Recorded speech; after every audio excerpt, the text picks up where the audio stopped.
The reflection in the floor-to-ceiling window of the Manhattan penthouse showed a perfect life. A woman, her hand resting on the gentle swell of her stomach, being embraced by a man who looked like he'd been sculpted from ambition and success. From 60 stories up, the city lights blurred into a galaxy of conquered territory.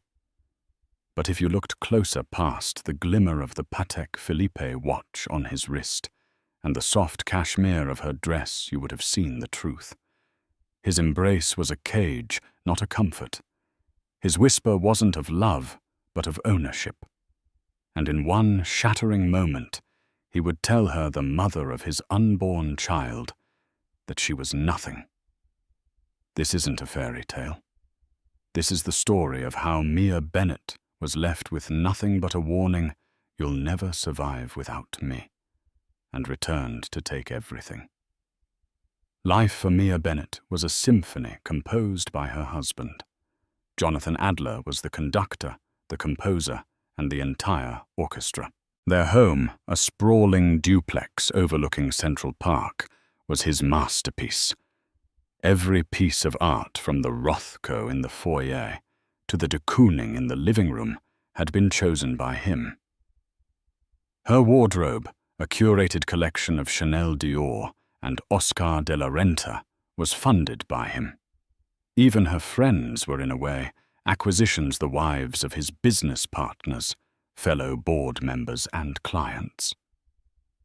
Jonathan was the charismatic, cutthroat CEO of Adler Properties, a real estate empire that carved its name into the skylines of New York, Miami, and London. He was a titan, a man whose name was whispered with a mixture of awe and fear in the boardrooms of J.P. Morgan Chase and Goldman Sachs. To the world, and for the first 3 years of their marriage to Mia, he was perfect. He had swept her off her feet. Mia, then a bright-eyed art history graduate working at a small Chelsea gallery, was utterly charmed by his relentless pursuit. He wasn't just wealthy, he was brilliant, quoting poetry and explaining complex financial derivatives with the same easy confidence. He made her feel like the only person in the world. Now, 4 years later, she was pregnant with their first child, a son. "It's all for him, you know," Jonathan said, standing behind her as she stared out at the city. His hands rested on her shoulders, his chin on her head. "Everything I'm building, this city, it'll be his kingdom." Mia leaned back into him, a practiced gesture of affection. "Our kingdom," she corrected softly. Jonathan's grip tightened almost imperceptibly. "Of course, darling. Ours." But cracks had begun to appear in the perfect facade. Small fissures that Mia tried desperately to ignore. There were the late nights he explained away as closing the deal in Dubai. The hushed, clipped phone calls he would take on the terrace, his back turned taut to her. And then there was Cassandra Jennings. Cassandra was a recent MBA graduate from Wharton Sharp, ambitious and raven-haired, working in Adler Properties Acquisitions Department. Mia had met her at the company's Christmas gala. Jonathan had introduced her as his newest protégé, but the way Cassandra looked at him, a predatory gleam of hunger and shared secrets, sent a chill down Mia's spine. Since then, her name seemed to pop up with increasing frequency. Cassandra had a brilliant idea for the Miami waterfront project. Cassandra was flying to London to assist with the final negotiations. Cassandra, Cassandra, Cassandra. Tonight was their 4th anniversary. Mia had arranged a private chef to cook their favorite meal, hoping to recapture some of the magic they'd lost. She wore a deep blue silk gown that flowed over her 5-month bump, a string of pearls from Jonathan, an early anniversary gift cool against her skin. He was late. When he finally walked in just after 10 p.m., the scent of another woman's perfume, a sharp, spicy scent. Nothing like her own soft floral notes clung to his brioni suit. "Jonathan, you're here," she said, her voice betraying a hint of relief that she immediately regretted. She would not sound desperate. "Something came up. A zoning issue," he said, loosening his tie and tossing his jacket onto a custom-made armchair without a second glance. He didn't look at her, his eyes already on his phone. "I had Chef Antoine prepare the duck," she said gently. "It can be reheated." "I'm not hungry. I ate at the office," he mumbled, scrolling through emails. The lie was so blatant, so lazy, it was more insulting than the truth would have been. A cold knot formed in Mia's stomach, a familiar companion these last few months. "Jonathan," she began, her voice trembling slightly. "We need to talk. About us. About Cassandra." He finally looked up from his phone, his blue eyes as cold and hard as glacial ice. There was no surprise, no guilt. Only a profound, chilling indifference. "So you finally figured it out?" He said, his tone flat. "I was wondering how long it would take." Mia felt the air leave her lungs. The floor seemed to drop away beneath her. "What are you talking about?"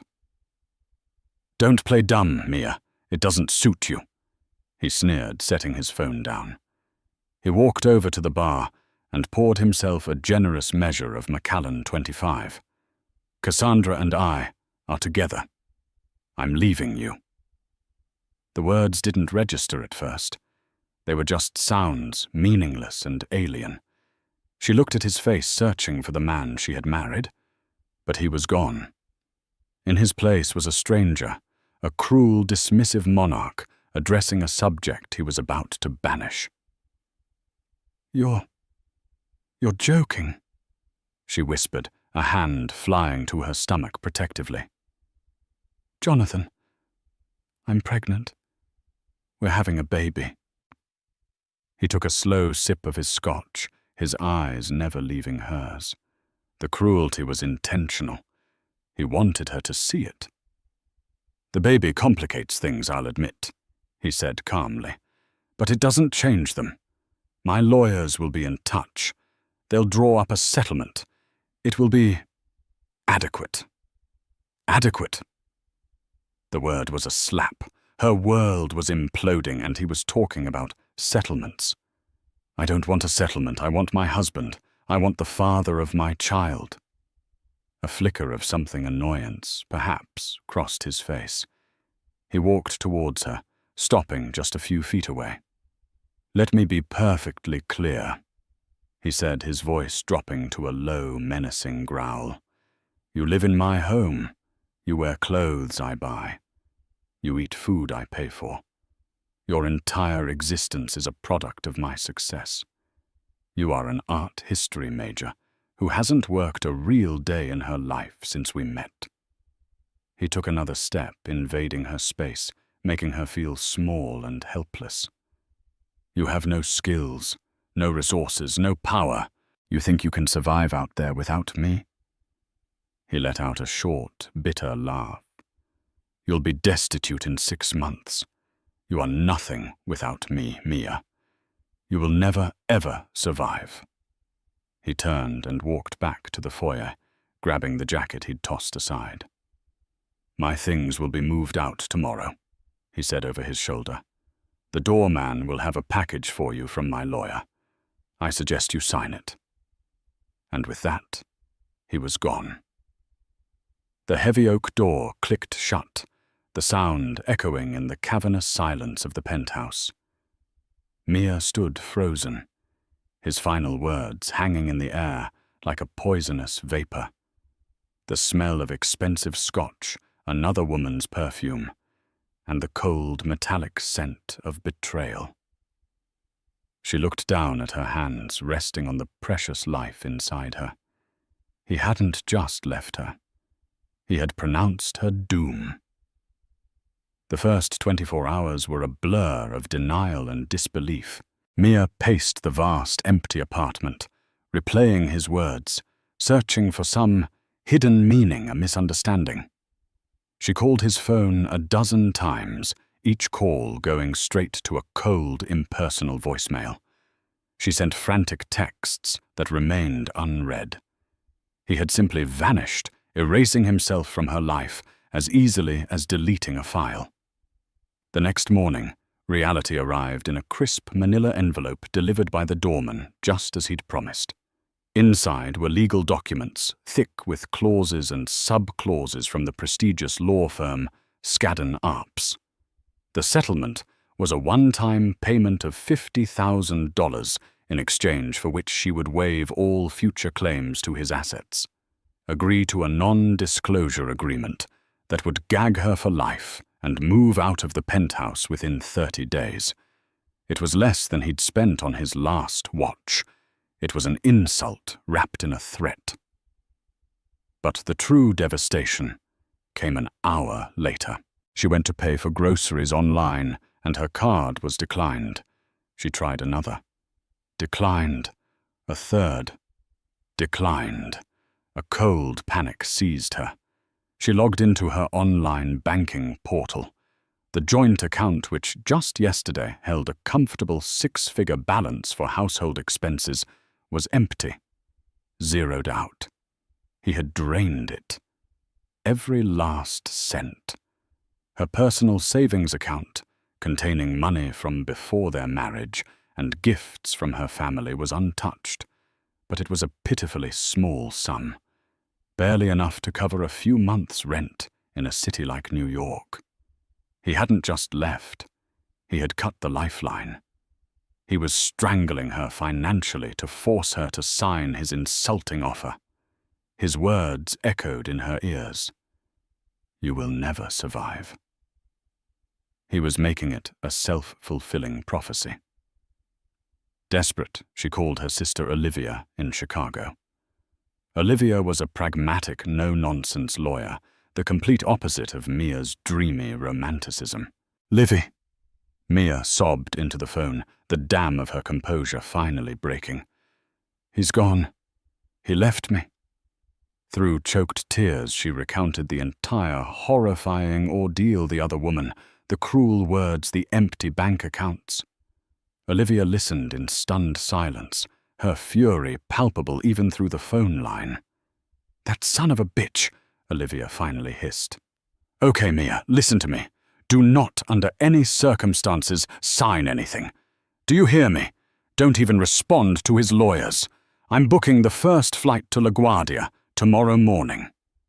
The 30 days he had given her felt like a countdown to execution. The penthouse that once felt like a palace now felt like a prison.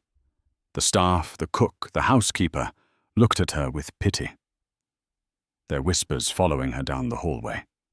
Within a week, she received a formal notice from the building's management, a cold legal letter informing her that Mr. Adler had terminated the lease agreement, and she was required to vacate the premises by the end of the month. Humiliation came in waves. She saw pictures of Jonathan and Cassandra in the society pages of Vanity Fair, smiling at a charity gala. They were in Aspen, photographed on the ski slopes, Cassandra wrapped in a new mink coat. The world moved on, celebrating the very man who was systematically trying to destroy her. He wasn't just leaving her. He was erasing her, replacing her with a newer, shinier model, and ensuring she had no means to fight back. She hired a lawyer, a sharp woman Olivia had found, but the initial consultation was grim. The prenuptial agreement Jonathan had insisted she sign was ironclad. It had been drafted by a team of the most ruthless lawyers in the city, and she, young and in love, had signed it without much thought. It entitled her to next to nothing.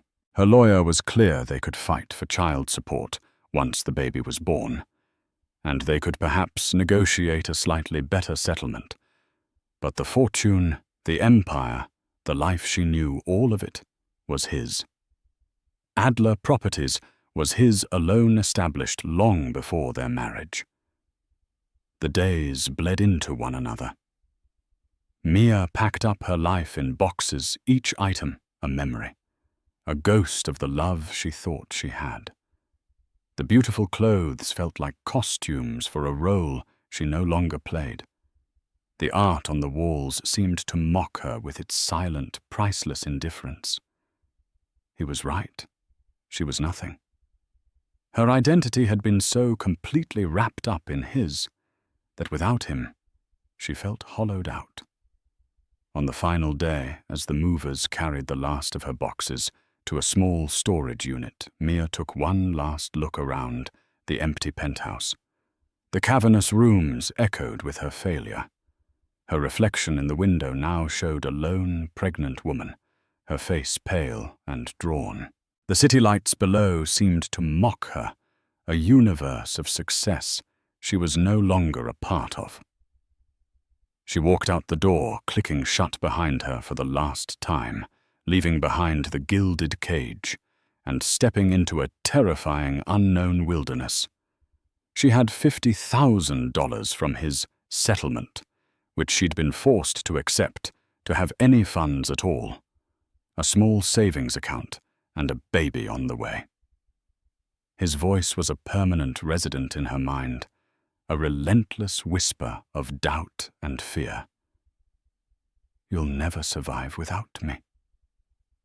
Mia's new reality was a one-bedroom apartment in Astoria, Queens. The constant hum of the N train replaced the serene quiet of the 60th floor. The view was not of Central Park, but of a brick wall and a neighboring family's laundry line. Olivia had paid the deposit and first month's rent, a gesture of kindness that stung Mia with the acid of her own failure. The first few weeks were a descent into a deep, suffocating fog of depression. Some days, she couldn't even summon the energy to get out of bed. The baby inside her was a constant, fluttering reminder of everything she had lost and the terrifying responsibility she now faced alone. The world had shrunk to the four walls of her small apartment. The vibrant, confident woman who once navigated charity galas and art auctions was gone, replaced by a ghost who lived on takeout and tears. Olivia was her rock, calling every day, trying to coax her out of her despair. "You need to eat, Mia. For the baby. You need to fight." But Mia didn't know how to fight. Jonathan had been her protector, her champion. He had waged all the battles. Now he was the enemy, and she felt utterly disarmed. His words were a kai around her mind. "You have no skills, no resources, no power." One rainy Tuesday, drowning in debt notices and the sheer weight of her solitude, Mia knew she had to do something. She needed to find her father's old documents.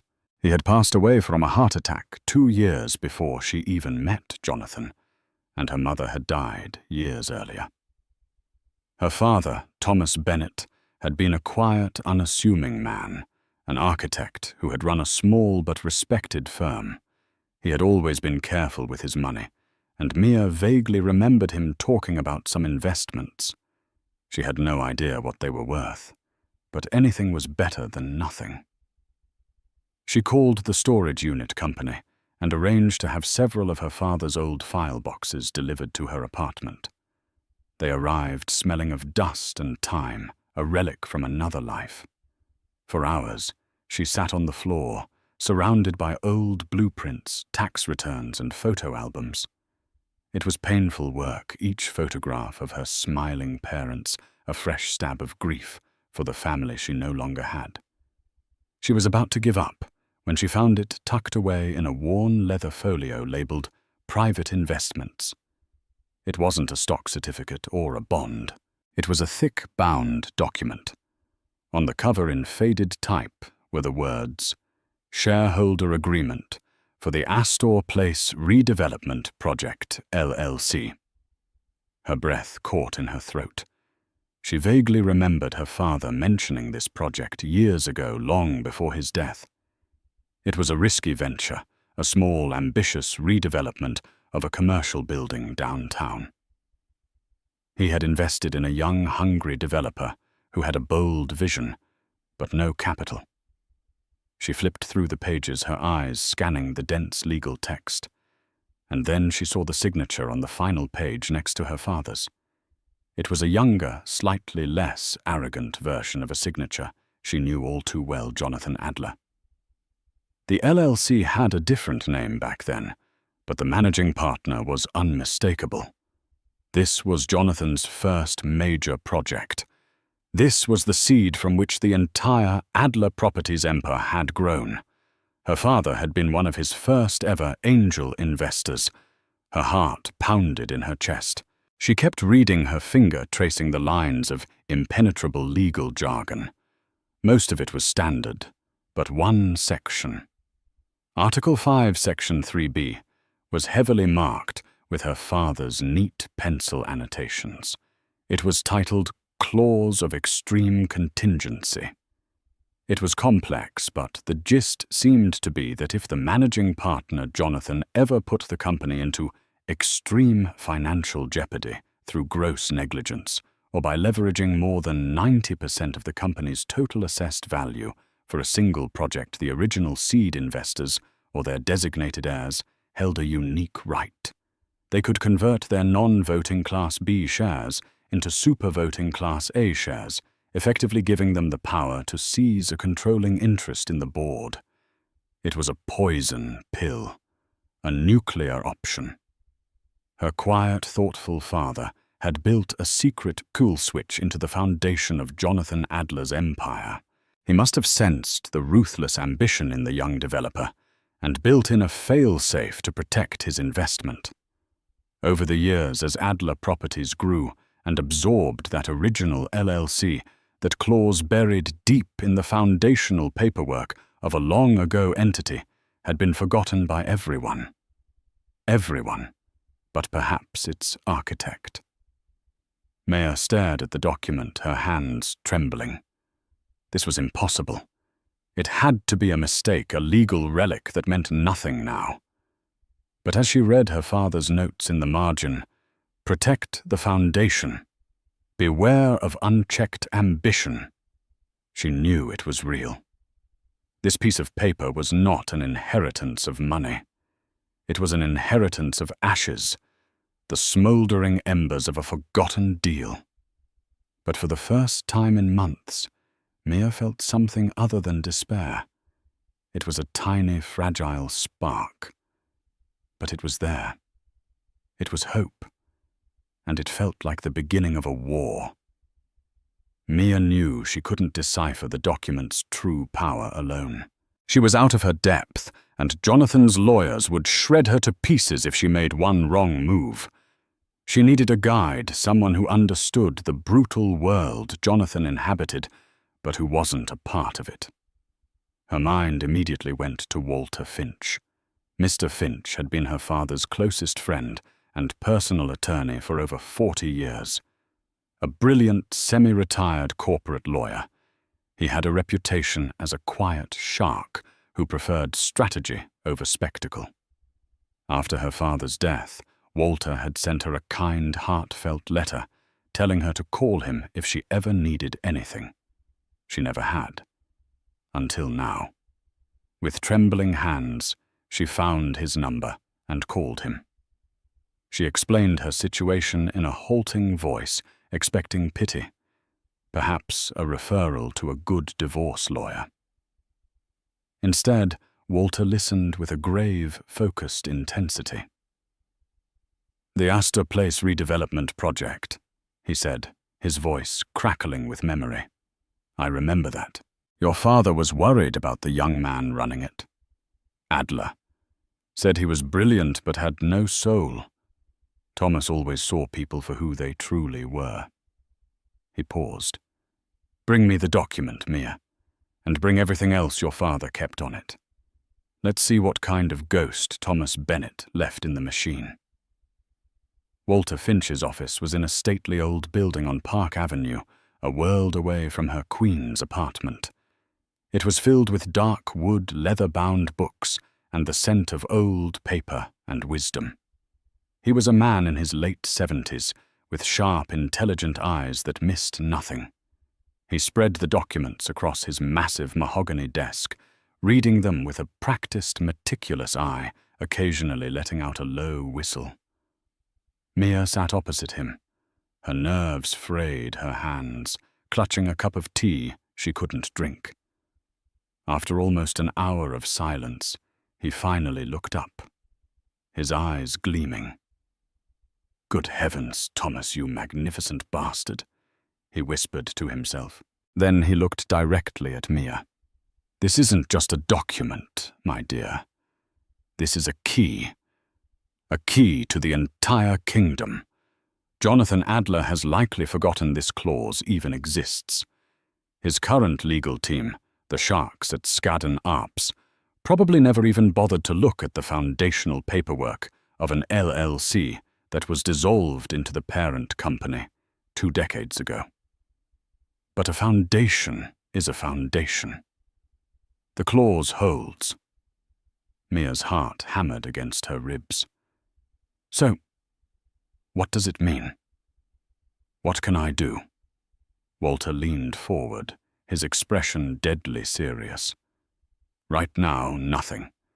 This key only works if the right lock presents itself. The clause can only be triggered if he over-leverages the company into extreme financial jeopardy. Jonathan is arrogant, but he's not stupid. He's unlikely to do that." Mia's face fell. "So it's useless." "I didn't say that," Walter said, a slow smile spreading across his face. "I said, right now. Men like Jonathan Adler, especially when they're trying to impress a new, younger woman, have a tendency to get reckless.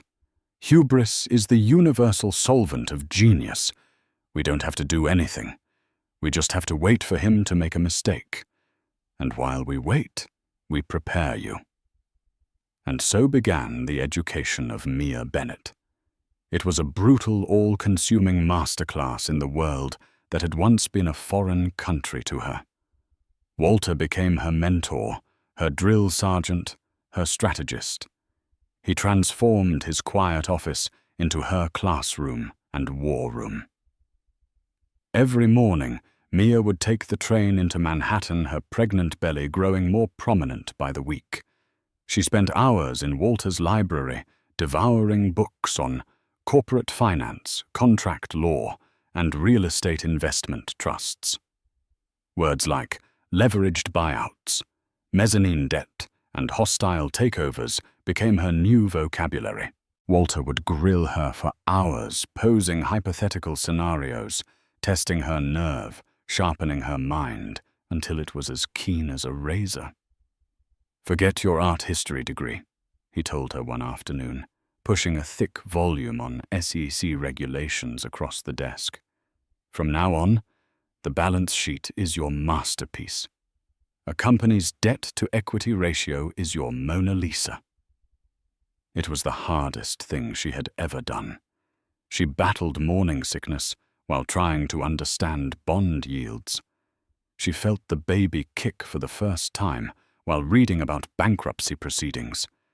There were days she wanted to quit, to curl up and accept her fate. But then she would see a photo of Jonathan and Cassandra in a magazine, looking glamorous and untouchable, and a cold, hard resolve would settle in her heart. She wasn't just doing this for herself. She was doing it for the child who deserved a secure future, a child whose father had discarded them both like yesterday's news. She cut her hair into a sharp, professional bob. She traded her soft, flowing dresses for tailored blouses and trousers. The timid, heart-broken wife was being systematically disassembled and rebuilt into something new, something stronger, something dangerous. Walter also taught her the art of intelligence. "Know your enemy," he'd say. Using a discreet private investigator, they began to build a complete picture of Adler Properties' financial health. They analyzed its holdings, its cash flow, its debt structure. They learned the names of every board member, every major investor, and every executive. Mia studied them like a general studying a battlefield map, learning their weaknesses, their loyalties, their pressure points. Months passed. Her due date grew closer, and still Jonathan made no major moves. He was consolidating, playing it safe. The key remained in her pocket, useless. The whisper of his voice still haunted her darkest hours. "You'll never survive." Then one crisp autumn morning it happened. The news broke in the Wall Street Journal, a massive, full-page announcement. Adler Properties had just won the bid for the single most ambitious real estate project in the country. The Zenith Tower, a colossal $2 billion luxury residential and commercial skyscraper in the heart of Miami. It was a legacy project, a monument to its creator's ego. Walter laid the newspaper on his desk, a grimly triumphant look on his face. "There it is," he said softly. "The beautiful, glorious, fatal mistake. He's going to build his own funeral pyre, Mia, and you are going to be the one to light the match." Jonathan Adler felt invincible. Leaving Mia had been like shedding a skin he'd outgrown. She was a relic of his past, a starter wife from a time before he was a true king. Cassandra, on the other hand, was a reflection of his current glory. She was sharp, sexy, and voraciously ambitious. She didn't just admire his empire. She wanted to help him conquer more worlds. The Zenith Tower was his ultimate conquest. It wasn't just a building. It was a statement. It would be the tallest, most luxurious skyscraper on the East Coast, a gleaming monument to his own genius. He poured all his energy, all his focus, and nearly all of the company's capital into it. "Are you sure about this, Jonathan?" his CFO, a cautious man named David Chen, had asked in a board meeting. "We're leveraging almost every asset we have. The financing package from Deutsche Bank and the hedge funds. The interest rates are astronomical. If there's even a slight downturn in the luxury condo market, we'll be exposed. Dangerously so." Jonathan had laughed him off. "The luxury market is never slight, David. It's for people like us. It's bulletproof. You need to think bigger. This project will double the value of the company." To impress Cassandra and the world, he spared no expense. He hired the world's most famous architect, sourced marble from a specific quarry in Italy, and announced that the penthouse would feature a private retractable helipad. The press ate it up. Jonathan and Cassandra were the new power couple, gracing the covers of business and lifestyle magazines, their story a modern tale of ruthless ambition and glamorous success. They bought a sprawling estate in the Hamptons and a private jet. He never thought about Mia. Or if he did, it was with a vague, dismissive pity. He assumed she had crawled away to some sad little life, living off the pittance he'd given her. He had won. He had proven his point. She couldn't survive without him. Meanwhile, in a small apartment in Queens, Mia gave birth to a healthy baby boy. She named him Thomas after her father. Holding her son for the first time, looking into his tiny, trusting face, the last vestiges of her fear and heartbreak were burned away, replaced by a ferocious primal resolve. Her fight was no longer about revenge. It was about justice. It was about building a future for her son on the rubble of the man who had abandoned them. Her days became a grueling marathon. She would be up all night with baby Thomas, then spend the day at Walter Finch's office, the baby sleeping in a bassinet in the corner, while Jonathan was approving multi-million-dollar designs. Mia was learning how to read credit default swaps. While Jonathan was giving keynote speeches at real estate conferences, Mia was memorizing the names of the secondary lenders who held pieces of Adler Properties' massive debt. Walter's plan was audacious, a masterstroke of financial warfare. He thinks his debt is held by a few big banks, Walter explained, pointing to a complex flowchart on a whiteboard.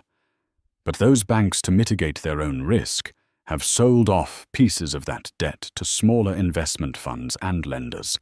That debt is our way in. We are not going to attack the castle walls. We are going to buy the ground underneath it, grain by grain. Using a series of anonymously named shell corporations, Walter helped her set up. Mia began her silent assault. With the money from her father's other, more conventional investments, a modest but significant portfolio he had left her, she started buying up Adler Properties' debt. She bought small, insignificant pieces at first, packages of debt, so small they wouldn't appear on anyone's radar. She bought them at a discount from nervous lenders who were beginning to worry about the Zenith project's massive budget overruns and construction delays. Each purchase was a small victory. Each share of debt was another stone in her sling. Jonathan, blinded by his own brilliance and the sycophantic praise of those around him, saw nothing. He was staring at the sky, planning his monument, while Mia was systematically digging his grave. She built a network. Walter, using his decades of connections, introduced her to other investors who had been burned or pushed aside by Jonathan over the years. There were many. She met with them secretly, not as Jonathan Adler's scorned ex-wife, but as the calm, confident head of a private investment group. She showed them her research, the meticulous financial models she had built that all pointed to the same conclusion: the Zenith Tower was a house of cards, and Jonathan Adler was about to be buried under it. One by one, they joined her cause, quietly selling her their own stakes or helping her acquire more debt. They saw in her not a woman seeking vengeance, but a shrewd, underestimated strategist with a foolproof plan. The final piece fell into place 6 months after Thomas was born. A global economic tremor originating from instability in the Asian markets caused a slight tightening of credit. It wasn't a crash, just a chill. But for a project as over-leveraged as the Zenith Tower, a chill was all it took. The primary lenders got nervous. Construction stalled as a key subcontractor filed for bankruptcy. The river of money that fueled Jonathan's ambition began to dry up. The news reports started to change. Adler's Miami gamble became Adler's Miami folly. Whispers of financial trouble began to circulate. Jonathan, in his arrogance, dismissed them as rumors spread by jealous rivals. He doubled down, pouring the last of the company's liquid reserves into the project, trying to plug the dam with his bare hands. In Walter Finch's office, they watched the drama unfold on the Bloomberg terminal. "He's done it," Walter said, his voice a mixture of awe and finality. "He's crossed the 90% threshold. The contingency clause is now active." Mia looked at the screen, then at her son gurgling happily in his playpen nearby. Her heart was calm. The fear was gone. She was ready. "It's time," she said. "Call the board." The emergency board meeting for Adler Properties was called on a bleak, rainy Friday. The mood in the 80th floor boardroom was funereal. The members, a collection of grim-faced, silver-haired men who had ridden Jonathan's coattails to fortune, knew the company was on the brink. The financing for the Zenith Tower had completely collapsed. Their primary lender, Deutsche Bank, was threatening to call in its loans, an act that would trigger a cascade of defaults and force the company into bankruptcy. Jonathan stood at the head of the long mahogany table, projecting an aura of strained confidence. He looked tired. The invincible swagger had been replaced by a brittle arrogance. "Gentlemen," he began, his voice attempting a commanding tone, "these are challenging times. The market has presented us with temporary headwinds. But make no mistake, Adler Properties is sound. The Zenith Tower will be a triumph. I have a plan to secure a new line of credit." He was bluffing, and everyone in the room knew it. He was scrambling, but his options had run out. He had personally alienated too many people in the financial community. No one was willing to bail him out. Just as he was about to lay out his flimsy, desperate plan, the boardroom doors opened. Everyone turned, annoyed at the interruption. Jonathan's personal assistant stood there looking flustered. "Mr. Adler, I'm so sorry to interrupt, but there's someone here who insists on speaking to the board. She claims she has a right to be here." "I'm in the middle of the most important meeting of my life," Jonathan roared. "Get rid of them." "I don't think you can," said a calm, quiet voice from the doorway. Mia Bennett walked into the room. She was not the woman they remembered. Gone were the soft society wife dresses. She wore a perfectly tailored navy blue power suit. Her hair was sleek and professional, her expression serene and unreadable. She walked with a quiet confidence that seemed to suck the air out of the room. Beside her was the legendary and much-feared Walter Finch. Jonathan stared at her, his face a mask of utter disbelief and confusion. It was like seeing a ghost from a forgotten dream. "Mia, what in God's name are you doing here?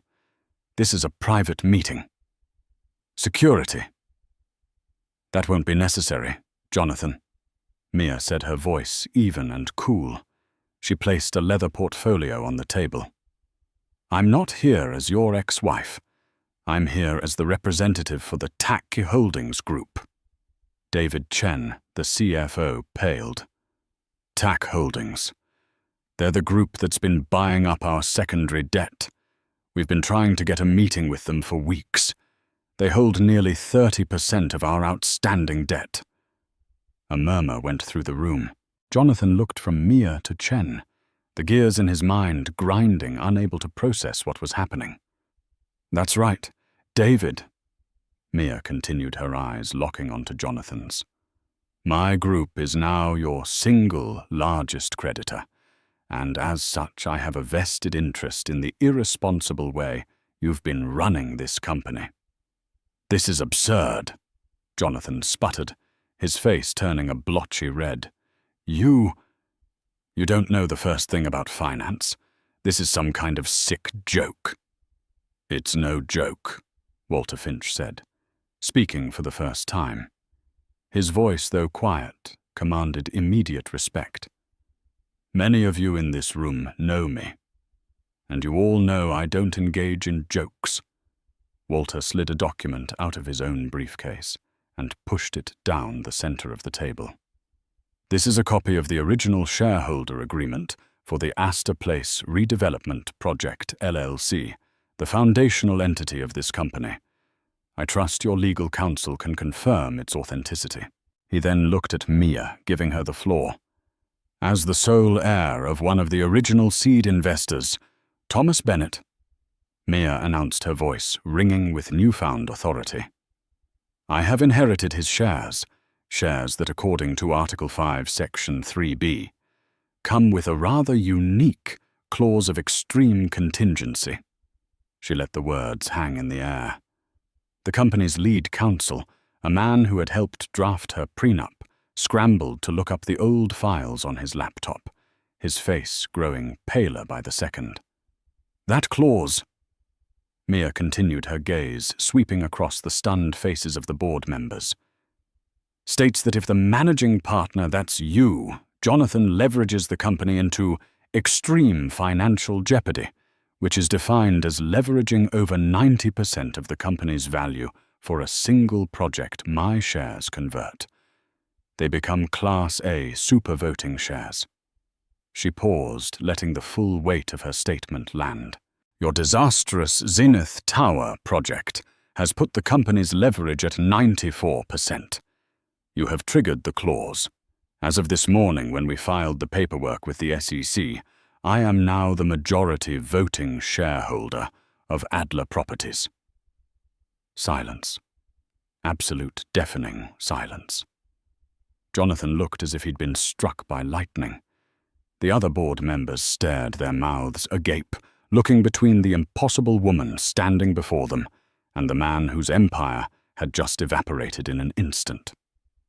My first act as majority shareholder, Mia said, her voice dropping, becoming as cold and hard as the marble on the boardroom floor, is to call a vote of no confidence in our current CEO, Jonathan Adler.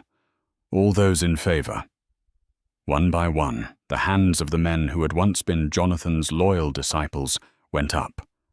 They were rats deserting a sinking ship, and Mia was offering them a lifeboat. It was unanimous.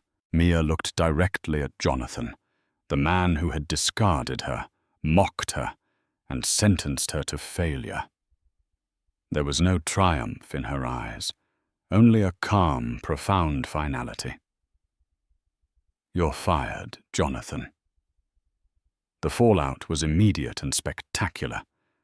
The board, under Mia's new direction, officially removed Jonathan as CEO and stripped him of his executive powers. His name was scraped off the company letterhead.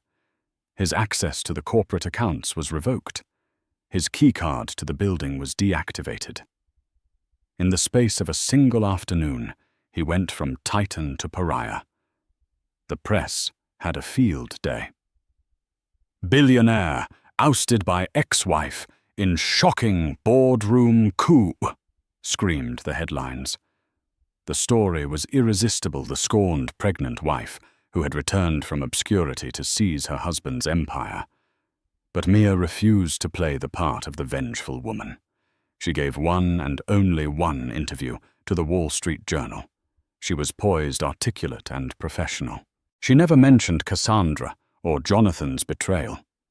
She spoke only of fiscal responsibility, of shareholder duty, and of her vision for stabilizing and restructuring the company her father had helped to found.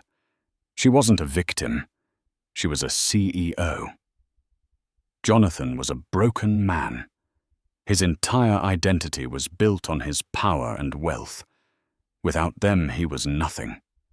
He tried to fight hiring a team of lawyers to challenge the legality of the old clause, but Walter Finch had built an ironclad case.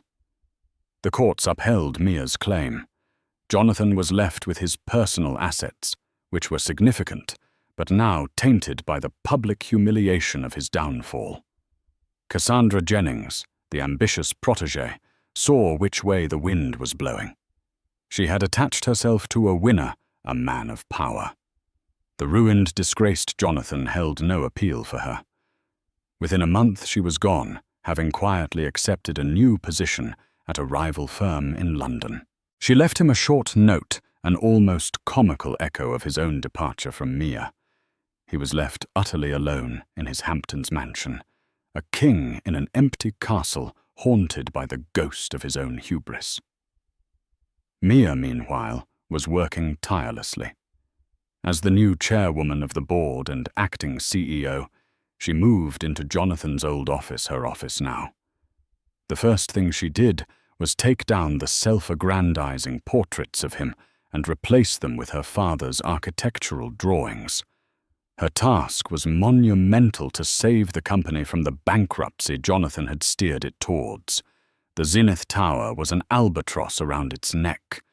But Mia didn't see a disaster. She saw an opportunity. She flew to Miami, and instead of trying to bully the lenders, she met with them personally. She laid out a new, more realistic plan.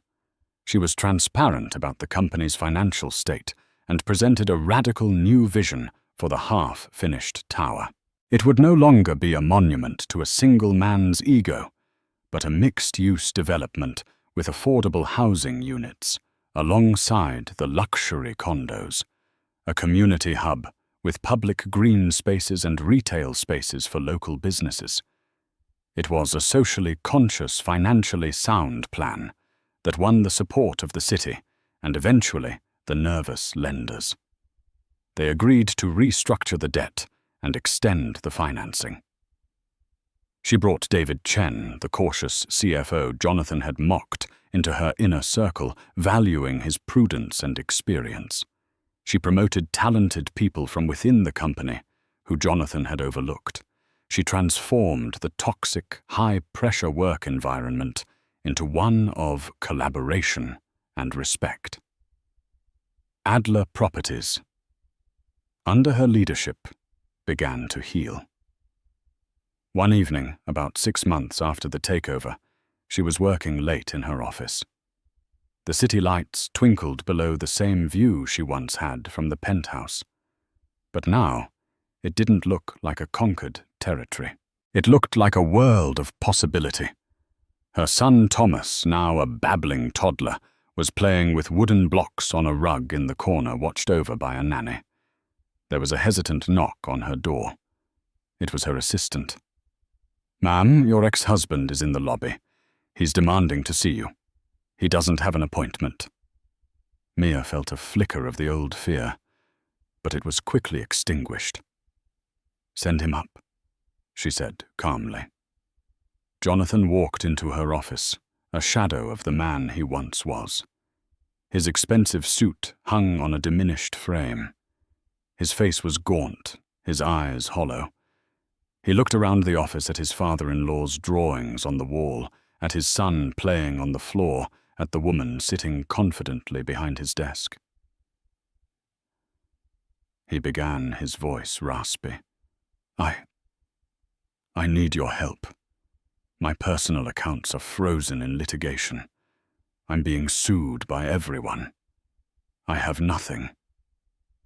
Mia looked at him. The man who had told her she was nothing, who had warned her she would never survive. There was no hatred in her heart, no desire for further revenge. There was only a quiet, profound pity. "Surviving is hard, isn't it, Jonathan?" she said, her voice soft but firm. "When the world you built for yourself disappears overnight. When you realize you have no skills, no resources, and no real power beyond the money you once had." She used his own words not as a weapon, but as a mirror, forcing him to see the reflection of his own cruelty. He flinched the truth of her words, hitting him with the force of a physical blow. He had no response. "I will ensure that Thomas's trust fund is properly managed," she said, her tone shifting to that of a CEO. "As his father, you will be informed of its status. But as for you, there is nothing I can do. You are the architect of your own fortune, Jonathan, and its ruin." She stood up, a clear dismissal.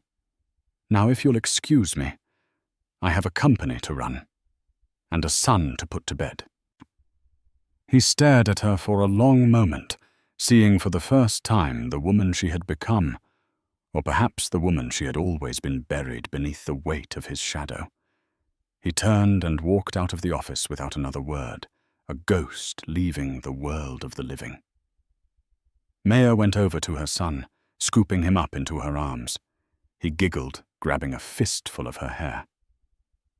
Looking out at the vast, glittering city, Mia Bennett knew she hadn't just survived.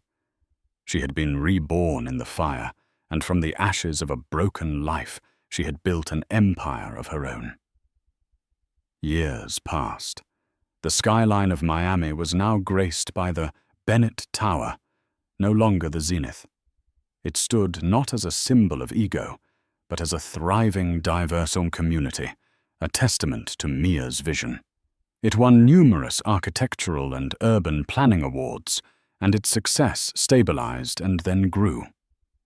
The company, now renamed the Bennett Adler Group, a quiet nod to both her father's legacy and the company's origins.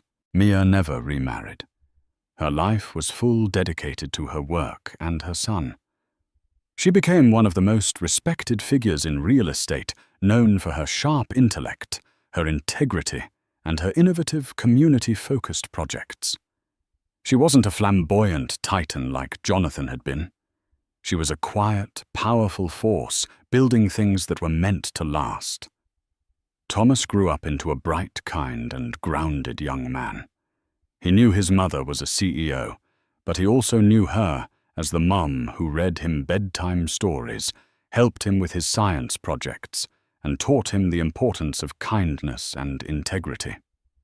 He knew the story of his father not as a villain in a bedtime story, but as a sad, cautionary tale about how arrogance and cruelty can lead to a lonely, empty life. Jonathan Adler faded into obscurity. He lost most of his remaining fortune in failed, desperate business ventures and endless lawsuits. He lived in a small rented condo in Florida, a bitter man who spent his days railing against the woman who had outsmarted him. He was a footnote in the story of her success. Mia often thought about the words he had hurled at her that fateful night. "You'll never survive without me." She had not only survived, she had thrived in a way she never could have imagined. His betrayal had not been the end of her life. It had been the catalyst that forced her to discover the formidable strength and intelligence she never knew she possessed. He had meant to write her ending, to condemn her to a life of insignificance. Instead, he had unwittingly written the first chapter of her true story. She had lost a husband, but found herself. She had been cast out of a gilded cage, only to learn that she had the strength to build her own kingdom, not on foundations of power and greed, but on resilience, intelligence, and the enduring love for her child. Her father had given her the key, but she was the one who had found the courage to turn it, unlocking not just a fortune, but her own boundless potential. Mia Bennett's story is a powerful testament to the fire that can be forged in the coldest of betrayals. It's a reminder that the people who try to define us and limit us often fail to see the depths of our own hidden strength. She took the cruelest words a person can hear, "You'll never survive without me," and turned them not just into a lie, but into the fuel for a spectacular rebirth. Her journey from a heartbroken pregnant wife to a commanding CEO wasn't about revenge. It was about reclamation. She reclaimed her life, her identity, and her future, building a legacy for her son that was far greater than the one she was cast out from.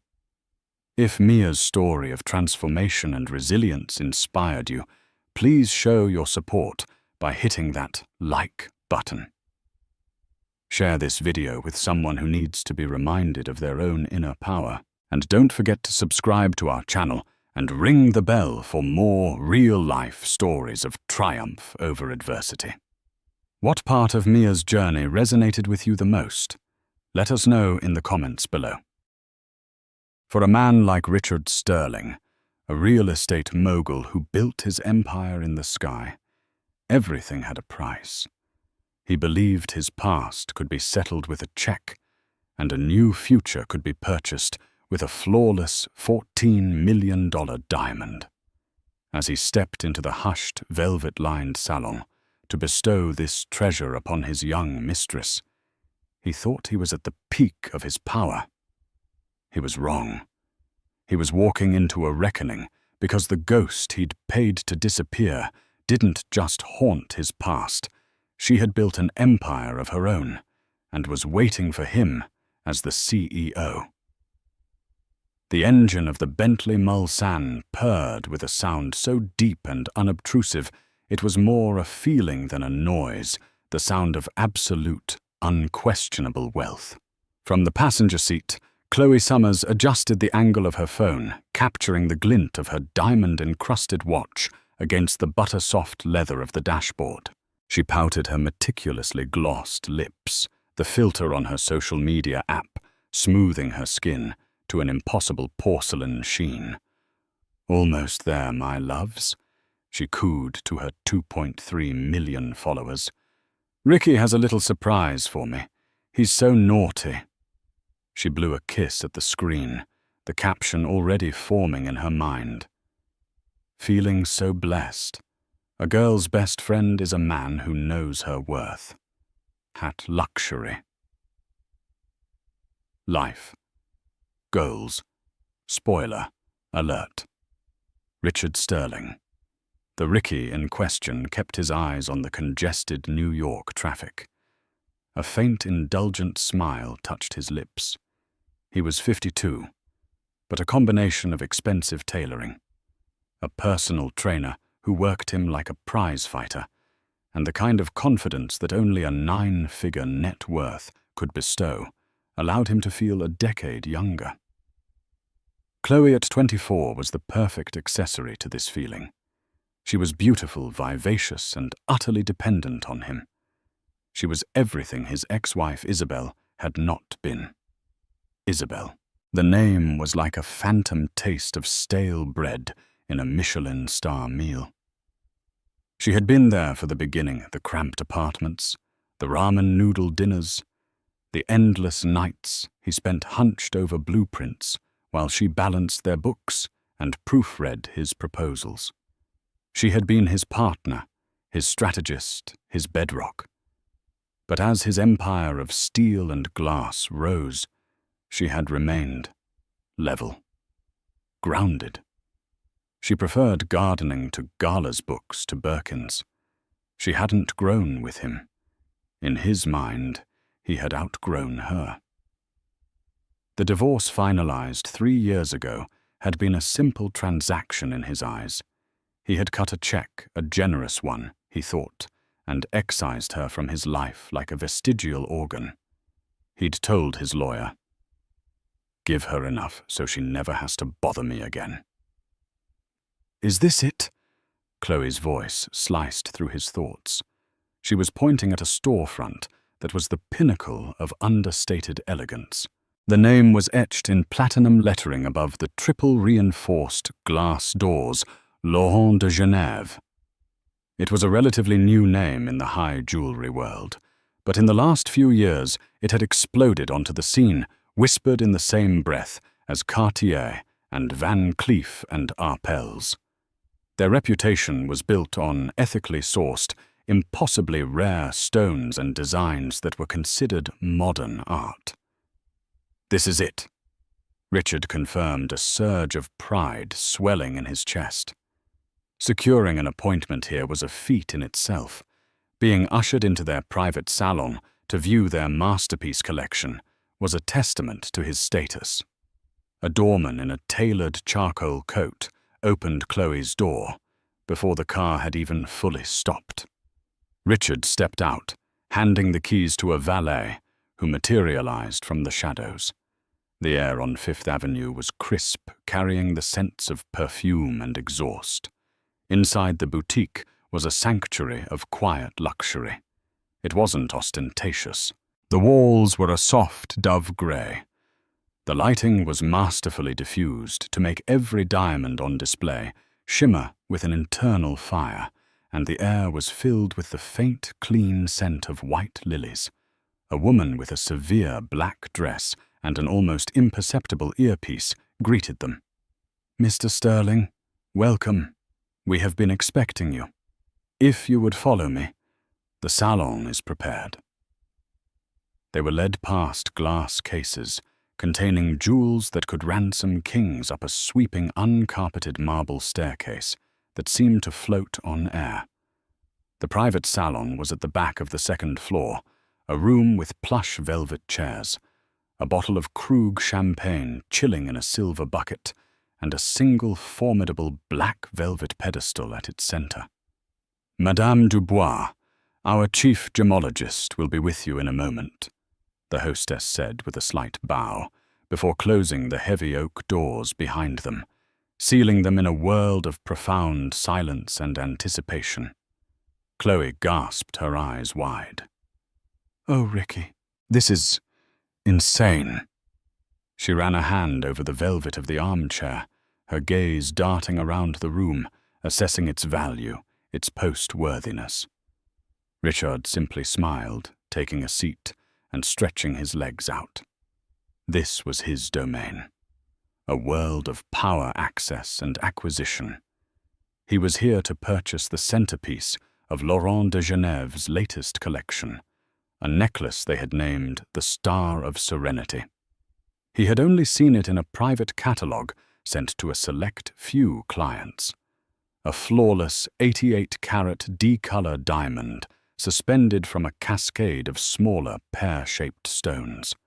Its price was a staggering $14.5 million. It was an obscene amount of money, but it was more than a necklace. It was a statement.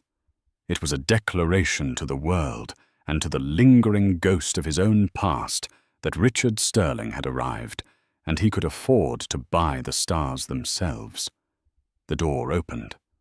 A woman in a lab coat, presumably Madame Dubois, entered, carrying a heavily secured briefcase. She placed it on the table, her fingers dancing over a series of locks. "Mr. Sterling, Miss Summers," she said, her French accent thick and precise. "It is an honor.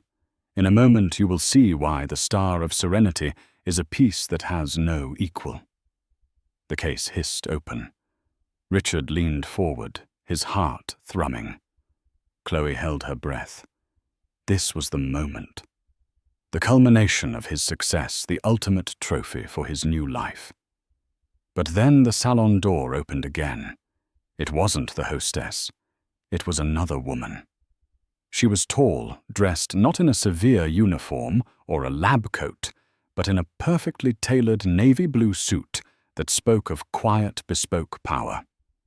Her dark hair was pulled back in a simple, elegant chignon, revealing a face that was etched with a maturity and confidence that no Instagram filter could ever replicate. She wore no jewelry, save for a simple classic watch on her wrist and a pair of small pearl earrings. Her eyes, a deep, knowing shade of blue, scanned the room before landing on him. Richard's blood ran cold. The indulgent smile on his face didn't just fade, it shattered. His entire body went rigid, the champagne flute in his hand frozen halfway to his lips. The air in his lungs seemed to turn to ice. Chloe, sensing the sudden shift in atmosphere, turned. "Ricky." "Who's that?" Richard couldn't speak. He could only stare. Because standing in the doorway, radiating an aura of calm, unassailable authority, was the woman he had divorced. The woman he had discarded. The woman he thought was probably living a quiet, comfortable life somewhere in the suburbs, tending to her garden. It was Isabel. And on the lapel of her perfectly tailored suit was a small platinum pin bearing the company's insignia. The gemologist, Madame Dubois, turned and dipped her head respectfully. "Madame Laurent," she said, "we were just about to present the piece." Isabel's gaze remained locked on Richard. A faint, unreadable smile touched her lips. "Don't let me interrupt," she said, her voice as smooth and cool as the marble staircase. "Please proceed. I am the CEO of this company. I always like to personally oversee our most significant transactions." The silence in the room was no longer luxurious. It was suffocating. It was a physical weight pressing down on Richard, stealing the air, compressing time into a single, horrifying moment. The name Laurent from the storefront, which he had dismissed as some generic, vaguely French branding, now slammed into him with the force of a physical blow. Isabel hadn't just remarried into some Swiss jewelry family. This was hers. Chloe was the first to break the tableau. Her influencer instincts, always attuned to social dynamics, screamed that something was terribly wrong. She looked from Richard's ashen face to the poised, powerful woman in the doorway. "Ricky," she whispered, her voice losing its breathy, curated charm and taking on a sharp, confused edge. "Do you know her?" Richard's mouth opened, but no sound came out. His mind was a maelstrom of denial and disbelief. This was impossible. Izzy, the woman who wore flannel shirts to garden, who thought a splurge was a first-edition novel, who cried at the end of old movies, could not be the CEO of a global luxury brand. She was supposed to be a footnote in his biography, a relic of his humble past. Not this titan of industry standing before him. Isabel stepped fully into the room, the heavy door clicking shut behind her, with a sound of grim finality.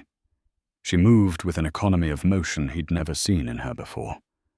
The slight hesitation, the deferential tilt of her head that had once characterized her presence around his powerful associates was gone. In its place was an unyielding stillness, the quiet confidence of a predator in its own territory. She addressed Madame Dubois without taking her eyes off Richard. "Analia, you may unveil the necklace. Mr. Sterling has come a long way." The use of his formal surname was a deliberate, calculated strike. She had never called him Mr. Sterling in her life. Analia, the gemologist, sensing the electric tension, fumbled for a moment before lifting the velvet tray from the briefcase. There it lay, the Star of Serenity. It was more breathtaking than any photograph could capture. The central diamond was a universe of captured light, a perfect, blindingly white stone that seemed to drink in the room's ambience and radiate it back tenfold. It was flawless, magnificent, a masterpiece of nature and human artistry. Under any other circumstance, Richard would have felt a surge of triumph. But now, looking at the diamond, all he could see was the cool, assessing gaze of his ex-wife.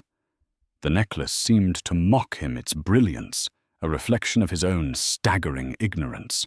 "It is beautiful," Chloe breathed, momentarily distracted by the sheer magnetism of the jewels. She looked up at Isabel, a flicker of what might have been admiration or perhaps competitive assessment in her eyes. "You must be very proud, madame." "Law." "I am," Isabel replied, her voice even. "It represents 3 years of work, from securing the rough stone from a sustainable mine in Botswana, a mine we co-own, I might add, to the final polish, which was overseen by a master cutter we brought out of retirement from Antwerp. The design itself is meant to evoke the constellation Lyra." At the mention of Lyra, a memory unwanted and visceral pierced through Richard's shock. A cheap cabin by a lake in upstate New York, 25 years ago. They were young broke and deliriously in love. Isabel, wrapped in a scratchy blanket, had pointed up at the summer sky, tracing the constellation with her finger. "That's Lyra," she had said, her head on his shoulder. "The harp. It's supposed to be the music of the gods. It reminds me of us, making something beautiful out of nothing." He felt a sudden, dizzying wave of nausea. He looked from the necklace back to Isabel. Had she known? Was this some elaborate, cruelly designed trap, the name Richard finally managed to say? His voice a hoarse croak. "Laurent, your maiden name?" "Yes," Isabel said simply, as if discussing the weather. "I reclaimed it after the divorce. It seemed fitting. My grandfather was a watchmaker in Geneva, a craftsman. I thought it was time to honor a legacy of building beautiful things, rather than just large ones." The jab was subtle, but it landed with surgical precision. He built large, empty buildings. She created beauty with a legacy. Chloe, now fully aware that this was Richard's ex-wife, was processing the situation with the rapid-fire calculation of a social media algorithm. The frumpy, discarded wife she'd heard brief, dismissive mentions of was a CEO, a powerful, elegant, and clearly very wealthy CEO. A woman who was Richard's equal, or perhaps his superior.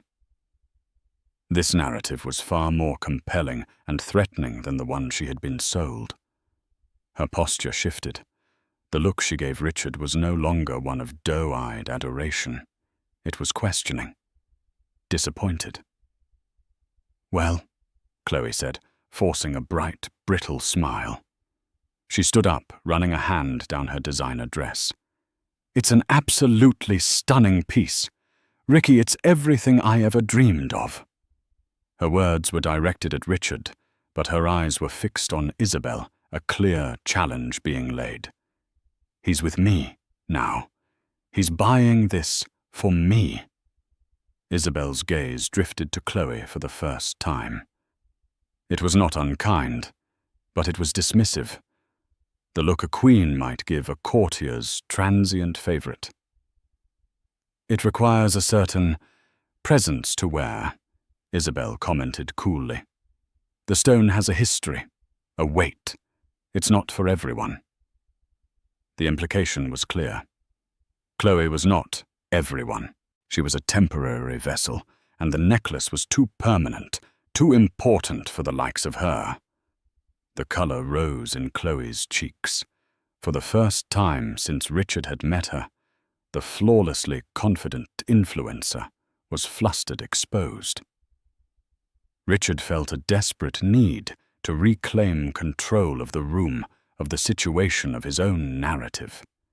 He stood up, puffing his chest out slightly, falling back on the only language he truly understood: money.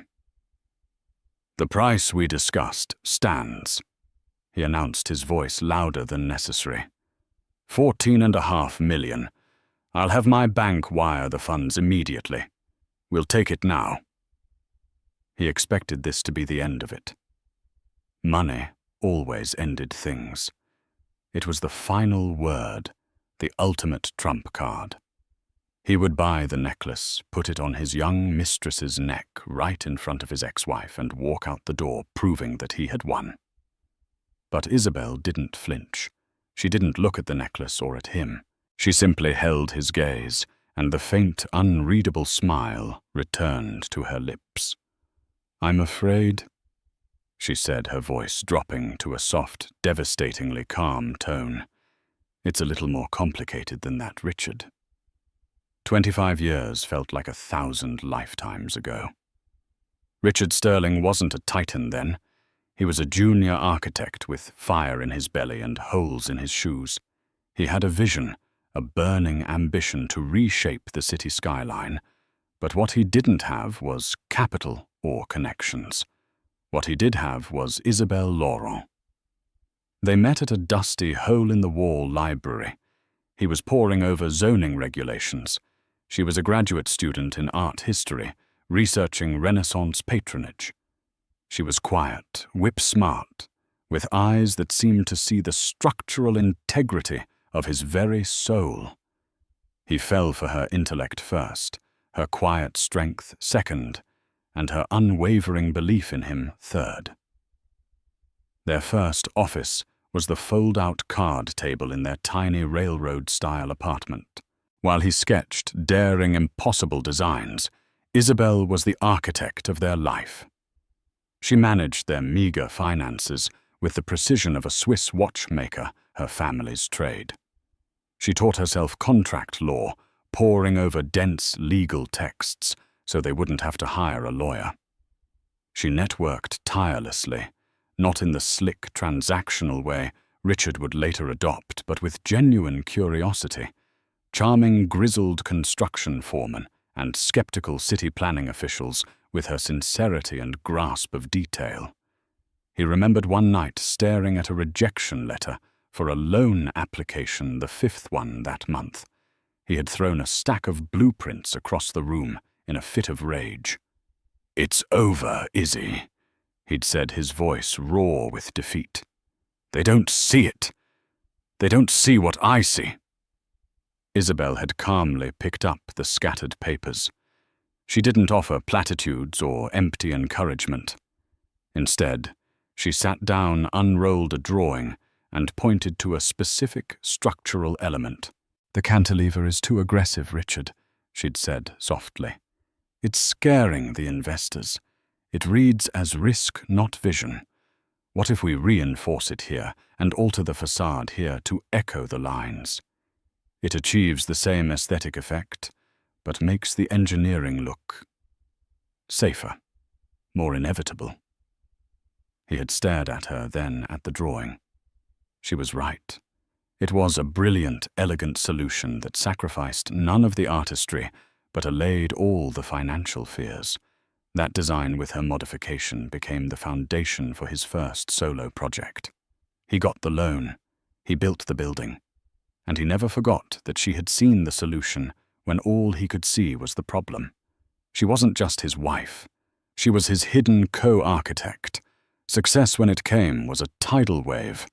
The first building led to another, then a multi-million-dollar development deal, then a billion-dollar one. They moved from the cramped apartment to a spacious loft, then to a sprawling Park Avenue penthouse. Richard's name became synonymous with audacious skyline-defining real estate. And with every new floor he added to his buildings, another brick was laid in the wall between him and Isabel. The change was insidious. The late-night strategy sessions over coffee were replaced by black-tie galas, where he schmoozed and she stood awkwardly by his side. He started to see her quiet nature, not as strength, but as a social liability. Her practical, simple dresses looked drab next to the couture gowns of other developers' wives. Her interest in art history and rare books seemed quaint and useless in a world of hostile takeovers and stock options. He began to patronize her. "You wouldn't understand the complexities of this deal, Izzy. Why don't you just go shopping with the credit card? Can you try to look a bit more glamorous tonight? The press will be there." The woman who had taught herself contract law was now being told she couldn't possibly comprehend a business deal. The woman whose insight had secured his first loan was now being treated like a kept woman, a decorative object whose only function was to look pleasant. The pain of it settled deep in her eyes, but she rarely argued. She simply retreated, pulling back into her world of books and her small rooftop garden, a sanctuary of green amidst the cold glass and steel of his empire. The final fatal blow came during a dinner party at their penthouse. One of Richard's new sycophantic partners, a man named Jeffrey, had been drunkenly praising Richard's innate genius. "It's like you see the world in 3 dimensions, Richard. A true visionary, building it all from scratch," Jeffrey slurred. Isabel, who had been silent for most of the evening, spoke up, her voice quiet but clear. "Richard has always had a wonderful vision. I remember with the Morrison Tower, the key was altering the cantilever design to secure the initial funding." Richard's face darkened. He cut her off with a sharp, dismissive laugh.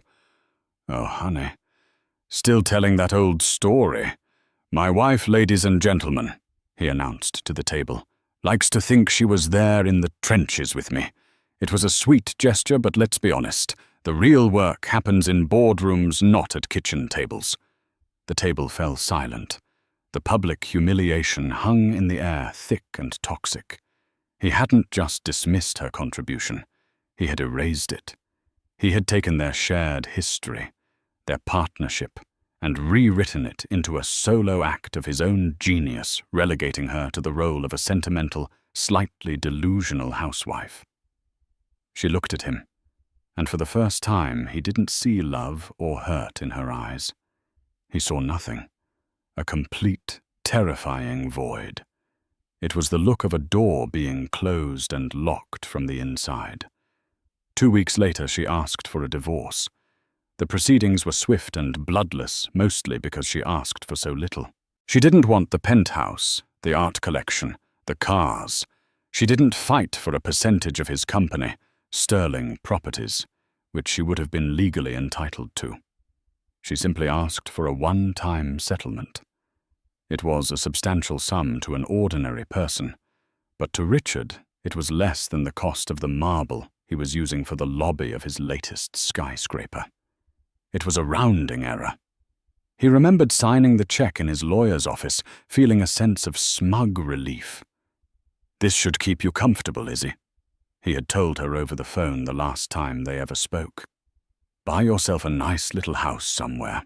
Plant a garden. You deserve to be comfortable." He had meant it as a kindness, a final magnanimous gesture. But hearing his own words echo in his memory now in this silent, velvet-lined room, he realized the stunning arrogance, the profound condescension of that statement. He had paid her off, he thought, to disappear. He had given her comfort money while he went on to conquer the world. He had never once stopped to consider what a woman like Isabel, a quiet genius, the architect of his own original success, might do with two things she hadn't had in years: freedom from his shadow and capital. "Complicated," Richard repeated, his voice tight with disbelief. He felt like a man standing on a floor that had suddenly turned to liquid. "There's nothing complicated about it. It's a simple transaction. I have the money, you have the necklace. This is how it works." He gestured between himself and the diamond, a desperate attempt to reassert the simple, brutal logic of commerce he had always lived by. Isabel walked slowly around the table, her heels making no sound on the thick Aubusson carpet. She didn't look at him, but at the necklace, her expression one of professional appraisal, as if she were seeing it for the first time. "This piece, Mr. Sterling," she began, finally looking up and meeting his gaze, "is not merely for sale. It's for placement. It is the flagship creation of our brand. Its new owner becomes a global ambassador for Laurent de Genève, whether they intend to or not. We have a certain image to uphold." Chloe, who had been watching this exchange with the intensity of a spectator at a tennis final, bristled. "An image I have over 2 million followers. My image is my career. I think I can uphold your image just fine." Isabel offered Chloe a thin, dismissive smile. "Followers on social media are not the same as influence in the circles we move in, Miss Summers. Our clients are not followers. They are collectors, philanthropists, royalty. They value discretion, legacy, substance. Posting a picture of this necklace with a hashtag for a teeth-whitening product would not be ideal." The insult was so exquisitely delivered, so coated in the veneer of professional politeness, that it took Chloe a moment to even register the sting. When she did, her face flushed a deep, angry red. She looked to Richard to defend her, to put this woman in her place. But Richard was paralyzed. He was seeing the full, terrifying scope of what Isabel had built. She wasn't just selling jewelry. She was curating a world, a brand so exclusive that even his millions weren't an automatic entry ticket. He was being vetted. He, Richard Sterling, was being treated like some nouveau riche upstart, trying to buy his way into a club where the membership committee was run by his ex-wife. "That's ridiculous," he blustered, trying to regain his footing. "You're a shopkeeper, Isabel. A very, very expensive one, I'll grant you. But a shopkeeper nonetheless. I am the client, and the client is always right." Isabel actually laughed. It wasn't the warm, full-bellied laugh he remembered from their early years. It was a short, sharp, polished sound, the sound of amusement, not joy. "That's the mantra of a man who sells commodities, Richard. Apartments, office space, square footage. I sell art, legacy, veritable pieces of the earth's soul. And with a piece like this," she gestured to the diamond, "we have a responsibility, which is why there is a character and provenance clause in the purchase agreement." She nodded to Madame Dubois, who produced a slim, leather-bound folder and opened it on the table. She pointed to a paragraph of dense, elegant script. "The buyer must be approved by the board," Isabel explained calmly. "We look into their public profile, their philanthropic history, their overall contribution to the arts and culture. We are, in effect, creating a partnership. We need to ensure the Star of Serenity will be worn at the Met Gala, not a nightclub opening in Ibiza. The room fell silent again. Every word was a meticulously crafted blow, dismantling Richard's sense of power piece by piece. His public profile was one of a ruthless businessman. His philanthropy was transactional, done for tax purposes and photo opportunities. Chloe's entire life was a nightclub opening in Ibiza. He was going to be rejected. His own ex-wife was going to reject his $14.5 million on the grounds that he simply wasn't good enough. The humiliation was a physical thing, a hot poker twisting in his gut. "This is a joke," he snarled. "This is personal. You're doing this to get back at me for the divorce." Isabel raised a perfectly sculpted eyebrow. "Get back at you?" She repeated the feigned surprise in her voice, more cutting than any anger. "Richard, you seem to be operating under the delusion that I have spent the last 3 years thinking about you at all. Let me assure you I have been far too busy. While you were— what was it? Developing luxury condos in Dubai. I was negotiating with mining consortiums in Africa, poaching the world's best designers from Paris and building a global distribution network. My life, my work, has absolutely nothing to do with you." She leaned forward slightly, her voice dropping into an almost conspiratorial whisper. "But since you've brought up the past, allow me to be perfectly clear. You didn't divorce a partner, Richard. You fired an employee you had stopped valuing. You wrote a severance check and sent me on my way. And I did what any ambitious person would do. I took my severance, leveraged the skills I'd acquired managing your early career, and I built my own empire. One with a stronger foundation, and I must say a much more beautiful view." Chloe stared at Isabel, her mouth slightly agape. The power dynamic in the room had irrevocably shifted. Richard was no longer the all-powerful benefactor. He was a man being systematically vivisected by a past he had fatally underestimated. And Chloe, a woman whose entire brand was built on aligning herself with power, was suddenly tethered to the losing side. She subtly took a half-step away from Richard, a small, almost imperceptible movement of self-preservation. Richard felt the walls closing in. He was trapped. To back down now was to admit defeat. To press forward was to invite further humiliation. He looked at the necklace, then at Chloe's anxious face, then back at Isabel's cool, composed expression. He made the only move he could think of, the move of a cornered animal. He lashed out. "Fine," he spat. "Keep your necklace. Keep your ridiculous clauses. We'll go to Harry Winston, to Graf. They'll be more than happy to take my money.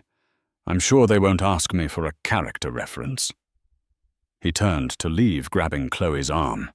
It was a weak exit, and he knew it, but it was better than standing there and being dismantled any further. "Of course," Isabel's voice stopped him at the door. "They are fine jewelers, but they don't have this stone, and this particular stone, this design. Well, I think it has a meaning you might not fully appreciate." Richard paused his hand on the heavy oak door, his back to Isabel. "Meaning it's a rock, Isabel. An incredibly expensive rock. Its meaning is that I can afford it." "Is that all you think it is?" Her voice was laced with a chilling sort of pity. "Analia. The lights, if you please. The 50% setting." Madame Dubois touched a control on the wall, and the main lights in the salon dimmed, while a series of focused pinpoint spotlights illuminated the necklace from various angles. The effect was immediate and dramatic.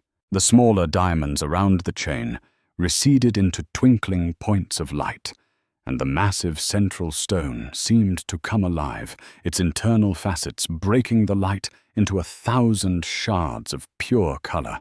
It no longer looked like a piece of jewelry. It looked like a captured supernova.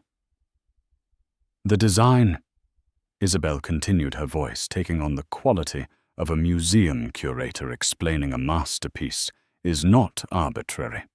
As I mentioned, it is the constellation Lyra, but it's more specific than that.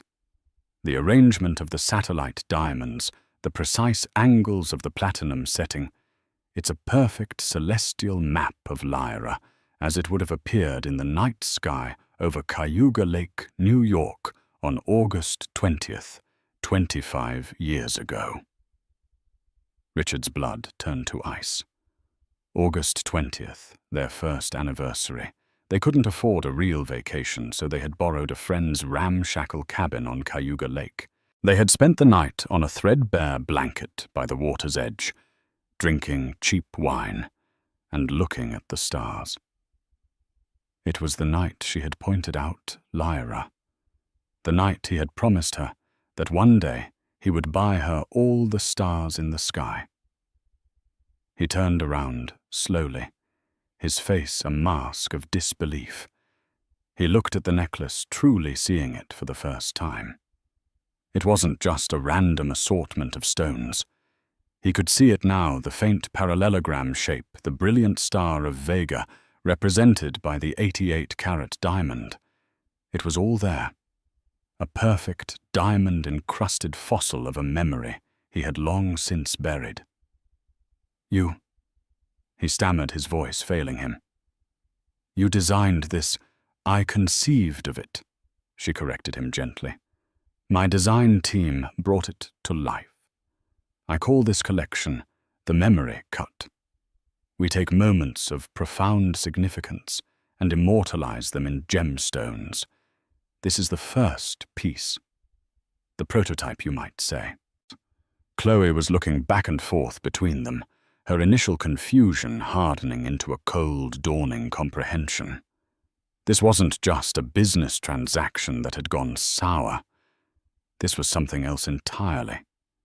It was an epilogue to a story she had never read, and she was realizing with dawning horror that she was nothing more than a footnote in it. "You knew," Richard whispered the accusation, devoid of any anger, only a hollow sense of awe. "You knew I was coming." "I did," Isabel admitted, without a trace of apology. "My head of client relations, Paul, used to be your personal banker at J.P. Morgan before I hired him away. When you made an inquiry about acquiring a significant piece for your companion, he flagged it for me immediately. He knows my preferences. We don't sell to clients with a history of hostile takeovers and messy public divorces. Bad for the brand." The casual, devastating way she revealed her sources, the fact that his own former banker was now her loyal employee, was another blow. She had been watching him, not as a jilted lover, but as a CEO conducting market research on a competitor. "And you let me walk in here," he said, his voice thick with a strange mix of fury and pain. "You set this all up, this entire performance." "No, Richard," she said, and for the first time a flicker of genuine emotion. Not pity, but a deep, ancient weariness entered her voice. "You set this up. 25 years ago, you set this up. When you made a promise you never intended to keep. When you took my ideas and called them your own. When you traded partnership for patronage. All I did was hold up a mirror. Is it my fault you don't like the reflection?" She then turned her gaze to Chloe, who flinched as if struck. "And you, Miss Summers," Isabel said, her tone softening, but losing none of its authority. "A word of advice.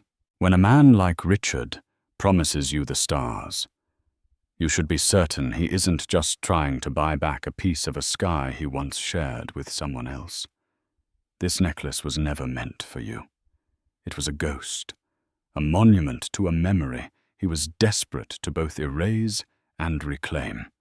And a woman should never, ever consent to be a beautiful headstone on the grave of another woman's love. Chloe stared at Isabel, then at the necklace, then at Richard's horrified face. The curated, filtered world she lived in, a world of beautiful surfaces and transactional relationships, had just collided with something terrifyingly real. The Star of Serenity was no longer a symbol of her status or Richard's wealth. It was a symbol of her own irrelevance, a diamond and platinum testament to the fact that she was merely a prop in a drama that had started long before she was born. Without a word, Chloe turned. She picked up her ridiculously expensive handbag from the chair, her movements stiff and robotic. She looked at Richard, her eyes cold and clear, devoid of any of the practiced affection he was used to. "I think I need some air," she said, her voice flat. And then she walked out of the room, her stilettos clicking sharply on the marble floor outside, the sound echoing in the crushing silence she left behind. She didn't look back. Richard stood alone in the center of the room, the ghost of Chloe's expensive perfume mingling with the scent of lilies. The silence she left behind was heavier, more profound. He was exposed, stripped bare, under the dim theatrical lighting. The necklace on its pedestal seemed to pulse with a faint, mocking light, a constellation of all his failures. He felt a vibration in his pocket. He numbly pulled out his phone, welcoming the distraction, a lifeline back to the world where he was in control. The screen read, "David Finch, CFO." A call from his chief financial officer on a Saturday was never good news. "What is it, David?" He answered, his voice a low growl. He turned his back to Isabel, a futile attempt to carve out a sliver of privacy. "Richard, we have a problem. A big one." David's voice was strained, high-pitched with panic. "The Orion International deal. It's dead." Richard felt a cold dread creep up his spine, a dread that had nothing to do with Isabel. The Orion deal was a massive multi-billion-dollar project to build a new financial hub in London. It was the flagship project for Sterling Properties, the one that was meant to cement his legacy, the one he had leveraged almost everything to finance. "What do you mean, dead?" Richard hissed. "We had a signed letter of intent. The contracts were being drawn up. What happened?" "I don't know." David sounded frantic. "I just got off the phone with their legal team. They invoked the Material Adverse Change Clause. They said they were pulling out effective immediately. No explanation." Richard, their primary investor. It's a Swiss private equity firm. A real black box, highly secretive. It's called Kalis Capital Partners. Isabel, who had been observing him with a detached sort of interest, shifted her weight slightly. The name Kalis seemed to hang in the air between them. "I've never heard of them." Richard snapped, his mind racing. Who were they? Why would they pull out now? It made no sense. It was financial suicide for them to walk away at this stage. "That's the thing," David said, his voice dropping. "Nobody has. They're new, but they have impossibly deep pockets. Word is they're run by some French aristocrat, a recluse. But Richard, the rumor mill is churning. They're saying the pullout is because of us, because of you. Something about a reputational risk assessment." "Reputational risk?" Richard scoffed, but there was no force behind it. "That's garbage. My reputation built this company." "Did it?" The question didn't come from the phone. It came from Isabel. He spun around. She was standing with her arms crossed, her expression unreadable. "What do you know about this?"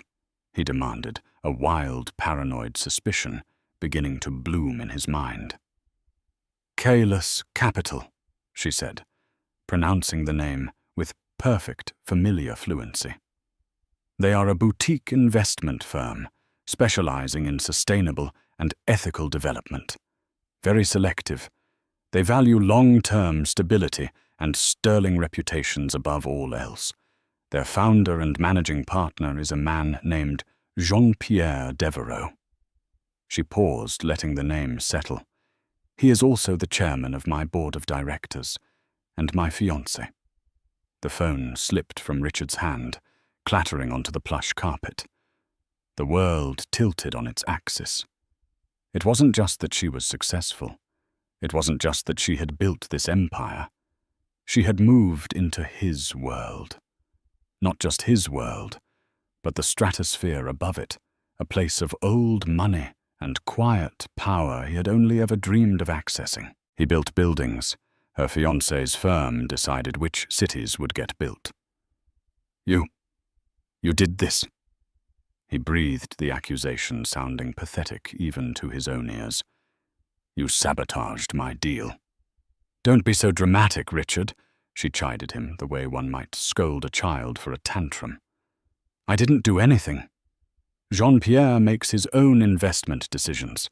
However, when the name Sterling Properties came across his desk for final due diligence, he of course mentioned it to me. He's a thorough man. He likes to know the character of the people he does business with. She took a step closer, her eyes holding his. I simply told him the truth. I told him about a man who builds beautiful empty towers, but has no foundation. A man who values acquisition over partnership. A man who would take the credit for his wife's work, and then discard her when she no longer suited his aesthetic. Jean-Pierre. He has a very strong aversion to partners with a history of betrayal. He finds it to be a rather accurate predictor of future business performance. She hadn't sabotaged him. She hadn't lifted a finger. She had simply told her story.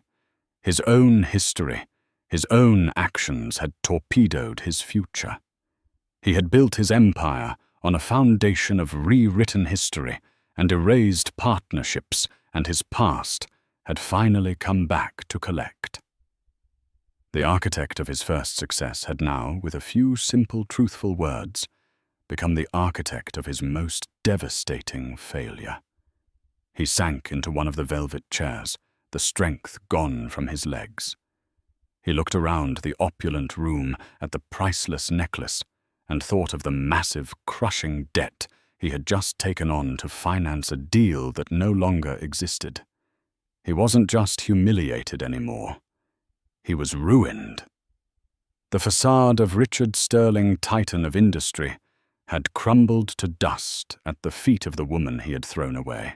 The gemologist Analia Dubois had been standing silently in the corner throughout the entire exchange. Now, with a quiet professionalism that was somehow the most insulting thing of all, she stepped forward.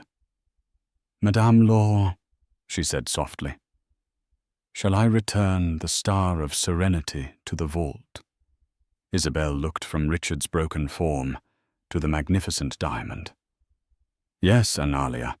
I believe we have established that we have no suitable buyer today." The click of the briefcase latch closing on the star of serenity was a sound of absolute finality.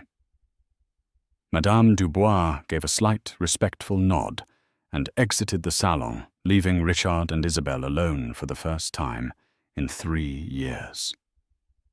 The air was thick with the ghosts of their shared past and the rubble of his shattered present. Richard stared at the empty pedestal where the necklace had been. It was just a piece of black velvet now, but it felt like a gaping wound. He felt hollowed out, a building gutted by a fire, with only the precarious blackened shell remaining. "Was it all worth it, Izzy?" he asked, his voice barely a whisper. He didn't look at her, couldn't bear to. All of this elaborate revenge. He heard her walk towards him, the soft rustle of her suit the only sound. She didn't stop beside him, but walked to the large bulletproof window that overlooked Fifth Avenue, a river of yellow cabs and black cars flowing endlessly below. "You still don't get it, do you?" she said, her back to him.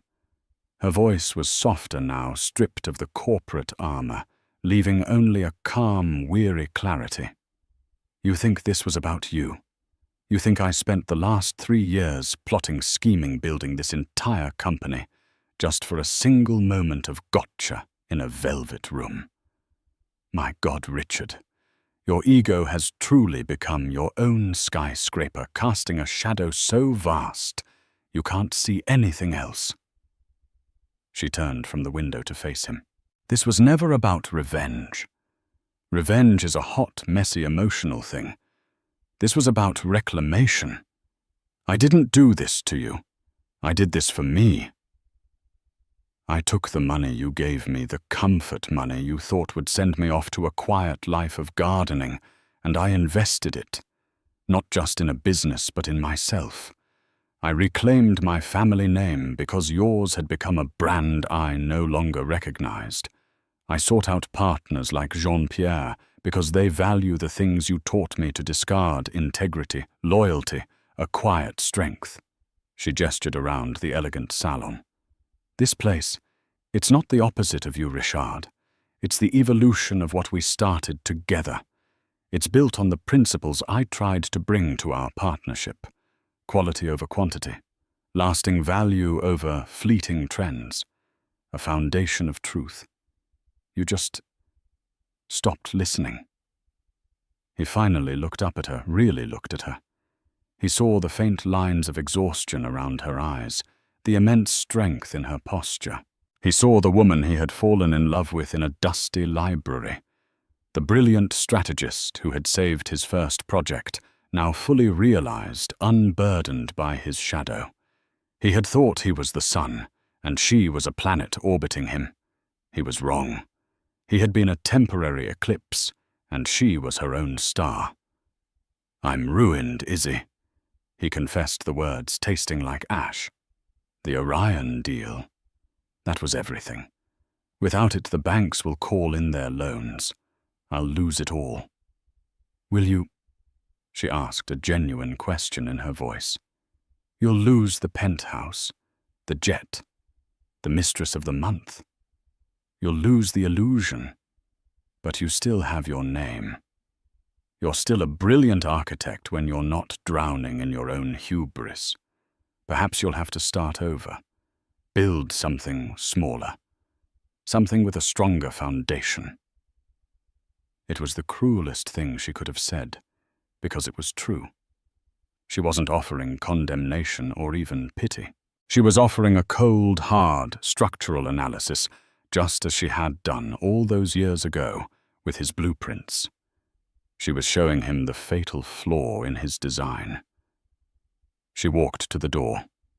"My advice, for what it's worth," she said, pausing with her hand on the handle, "is to sell, liquidate before the news of the Orion deal breaks on Monday. Pay your debts. Salvage what you can. A smaller, humbler life might not be so bad. It's in those quiet spaces that you sometimes find the things you thought you'd lost." And with that, she opened the door and was gone. Richard Sterling sat alone in the silent, opulent room for a long time. He thought of the girl with the social media account, already posting a story about her sudden, dramatic single status. He thought of the frantic voice of his CFO. He thought of a constellation over a lake and a promise he had made and broken. He had walked in that morning a millionaire, a titan, a king, ready to buy a piece of the sky. He was walking out, a man with nothing but the ruins of a life he had built on a lie, brought down by the quiet, unadorned truth, spoken by the woman who had laid its first, most important stone. The price of erasing his past had been his entire future. So what is the real lesson in the story of Richard and Isabel? It's a story of betrayal. Yes, a story of breathtaking revenge. But underneath the diamonds and the drama, It's a profound story about value. Richard thought value was something you could buy a number on a bank statement. Isabel knew that true value is something you build, something you are. She didn't set out to destroy him. She simply focused on building herself, and in the light of her success, his hollow empire crumbled. What would you have done in her shoes? Would you have sought revenge, or is the act of becoming powerful and successful the greatest victory of all? Let me know your thoughts in the comments below. This story is a powerful reminder that the past is never truly gone, and our actions, good and bad, are the architects of our own destiny. If this story moved you, please hit that like button. Share it with someone who needs to hear it, and subscribe to the channel for more dramatic, real-life stories. Your support helps us keep telling these tales. Thank you for listening.